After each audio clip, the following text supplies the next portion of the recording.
Everyone, this is Shikha Srivastava from mathematics farm. आज हम लोग क्या पढ़ेंगे? आज हम लोग class 8 chapter 11 that is direct and inverse proportions में एक्सरसाइज 11.1 का क्वेश्चन नंबर 1 सॉल्व करेंगे। Question is following are the car parking charges near a railway station up to 4 hours ₹60, 8 hours ₹100, 12 hours ₹140, 24 hours ₹180। Check if the parking charges are in direct proportion to the parking time. क्या कह रहा है question कि ये जो given है ये railway station के पास कार पार्किंग के चार्जेस हैं। रेलवे स्टेशन के पास कार पार्किंग के चार्जेस गिवन है।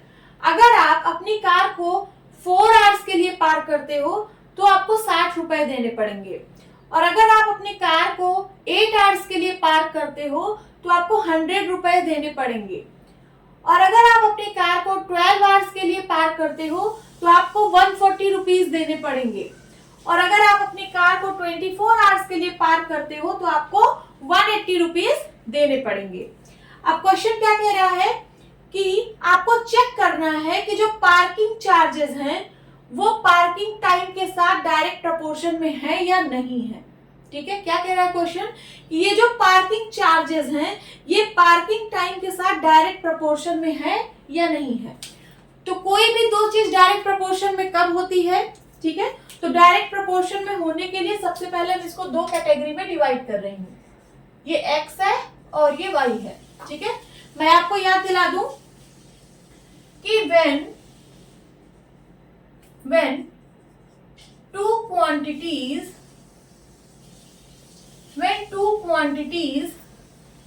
are in direct proportion,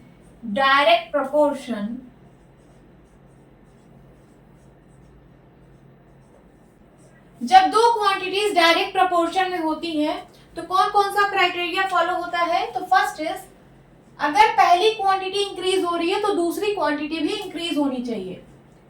अगर पहली क्वांटिटी इंक्रीज हो रही है तो दूसरी क्वांटिटी भी इंक्रीज होनी चाहिए,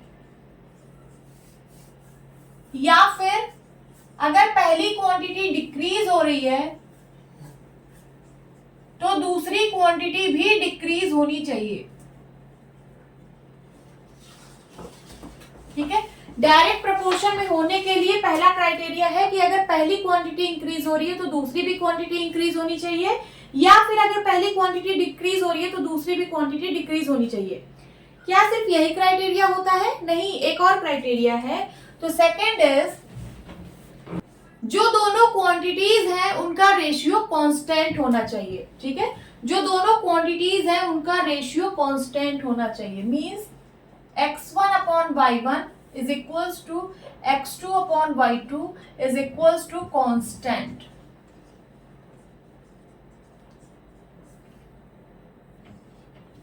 तो डायरेक्ट प्रोपोर्शन में होने के लिए सबसे पहले आप चेक करोगे कि पहली क्वांटिटी अगर इंक्रीज हो रही है तो दूसरी भी इंक्रीज होनी चाहिए, पहली क्वांटिटी अगर डिक्रीज हो रही है तो दूसरी भी डिक्रीज होनी चाहिए। ठीक है, और दूसरा क्राइटेरिया है कि जो दोनों क्वांटिटीज का रेशियो है वो कांस्टेंट होना चाहिए। चलिए अब क्वेश्चन सॉल्व करते हैं।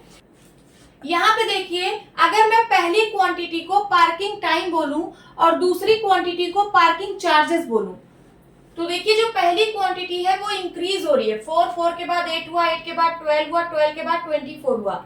ठीक है, पहली क्वांटिटी इंक्रीज हो रही है, और दूसरी क्वांटिटी देखिए 60 के बाद 100 हुआ, 100 के बाद 140, 140 के बाद 180, तो दूसरी क्वांटिटी भी इंक्रीज हो रही है। ठीक है, तो ये वाला क्राइटेरिया तो फुलफिल हो रहा है कि अगर पहली क्वांटिटी इंक्रीज हो रही है तो दूसरी क्वांटिटी भी इंक्रीज हो रही है।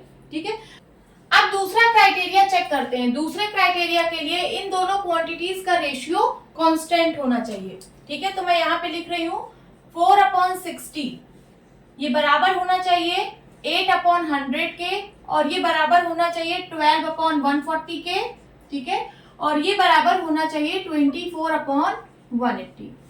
देखिए, अगर आप 4 आवर्स के लिए कार पार्क कर रहे हो तो 60 रुपए चार्ज है, 8 आवर्स के लिए कार पार्क कर रहे हो तो 100, 12 आवर्स के लिए कार पार्क कर रहे हो तो 140 रुपीज, और 24 आवर्स के लिए अगर आप कार पार्क कर रहे हो तो 180 रुपीज चार्ज आपको देने पड़ेंगे। ठीक है, तो डायरेक्ट प्रोपोर्शन में होने के लिए इन सब रेशियो की वैल्यू इक्वल होनी चाहिए। अगर इनमें से किसी रेशियो की वैल्यू डिफरेंट आ रही है तो ये डायरेक्ट प्रोपोर्शन में नहीं होगा। चलिए सिंप्लीफाई करते हैं। 2 2 जा 4, 2 3 जा 6, 2 0 जा 0, 2 1 जा 2, 2 1 जा 2, 2 5 जा 10। इसको सिंप्लीफाई करने पे रेशियो आया 1/15। अब चलिए इस रेशियो को सिंप्लीफाई करते हैं। 2 4 जा 8, 2 5 जा 10, 2 0 जा 0, 2 2 जा 4, 2 2 जा 4, 2 5 जा 10, 2/25। इसको सॉल्व करने पे आया 2/25। अब देखिए यहाँ पे ये दोनों रेशियो एक दूसरे के इक्वल नहीं है, तो आपको आगे चेक करने की जरूरत ही नहीं है। ठीक है, कोई भी अगर रेशियो की वैल्यू डिफरेंट आ जाती है तो आगे चेक करने की जरूरत नहीं है। ये डायरेक्ट प्रोपोर्शन में नहीं है, क्योंकि अगर डायरेक्ट प्रोपोर्शन में होता तो सबकी वैल्यू इक्वल आती, बट यहीं पे डिफरेंट आ गई। ठीक है, तो हम क्या लिखेंगे कि पार्किंग चार्जेस और पार्किंग टाइम जो है वो डायरेक्ट प्रोपोर्शन में नहीं है। तो आप आंसर लिखिए, therefore parking charges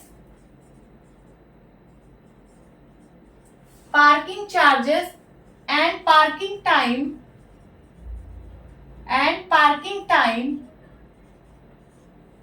are not in direct proportion.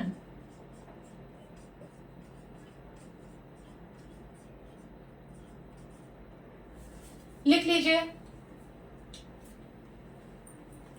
Hope students आपकी क्लास अच्छी लगी होगी।